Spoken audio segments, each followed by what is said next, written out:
जमींदारी पहले चलती थी तो बड़ा अत्याचार करते थे गरीबों के ऊपर जमींदार लोग। तो एक गरीब केवट था, तो उसने कुछ रुपए अपनी बेटी के ब्याह के लिए लिए थे।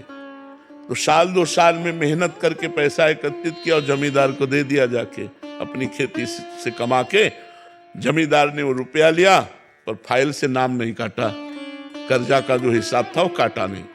2-4 महीने बाद उसके आदमी गए और कहा जमींदार साहब ने बुलाया है। तो जमींदार ने कहा कर्जा दीजिए। तो उनका साहब हम तो दे गए थे आपको। अरे बोले व्यर्थ की बात करते हो, हमारी कॉपी में वैसे लिखा अभी कटा नहीं। बोले अब ना काटो तो आपकी बात, वैसे तो हम दे गए थे। अब वो जमींदार अपने हठ में तो जमींदार ने रिपोर्ट कर दी और वो मुकदमा पहुंचा। जमींदार ने रजिस्टर पेश किया पूरा दिन का। अब वो गरीब आदमी, उसने कहा साहब हमने दे दिया है। तो बोले गवाही? तो उनका रघुनाथ जी अर्थात भगवान राम। तो उनका रघुनाथ जी। बोले अगली पेशी में रघुनाथ को लिवा के लाना। उसने कहा एकांत में गया और रोया कि हम गरीब आदमी हैं, हमारे परिवार का पोषण उसी खेती से होता है। प्रभु यदि आपने गवाही न दी तो हमारा तो सब बर्बाद हो जाएगा, हमारी बात झूठी हो जाएगी। आप कहाँ नहीं हो?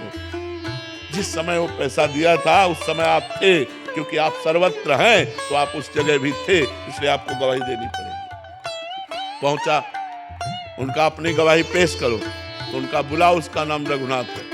रघुनाथ हाजिर हो।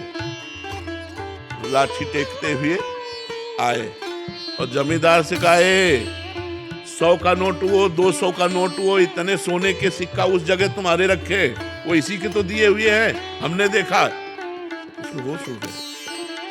उसके होश उड़ गए कि ये तो बिल्कुल। और अब जमींदार की भगवान के सामने हिम्मत नहीं, जब आंख में आंख डाल के बात की ना तो उसकी हिम्मत नहीं। बोले हाँ। तो 420 में जमींदार के ऊपर दंड जुर्माना लगा और वो छोड़। विश्वास कि भगवान है मेरी रक्षा करेंगे, भगवान है मेरा सहयोग करेंगे। दृढ़ विश्वास, किसी भी स्थिति में विश्वास ना टलने पावे, ऐसी शक्ति हमें दे न दाता, मन का विश्वास कमजोर हो।